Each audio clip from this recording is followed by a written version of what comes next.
একটি রহমত হিসেবে আল্লাহ তাআলা প্রেরণ করেছেন।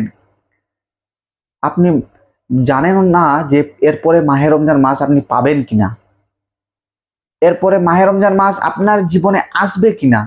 কুল্লু নাফসিন যায়িকাতুল মাউত, প্রত্যেকটি ব্যক্তিকে মৃত্যুর স্বাদ গ্রহণ করতেই হবে।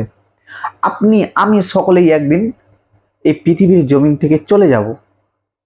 এক একটা দিন আমাদের জন্য এক একটা পরীক্ষা। এই এক একটা দিন আমাদের জীবন থেকে চলে যাচ্ছে, কিন্তু আমরা নানা ধরনের দুনিয়াবি কাজকর্মের পিছনেই পড়ে আছি।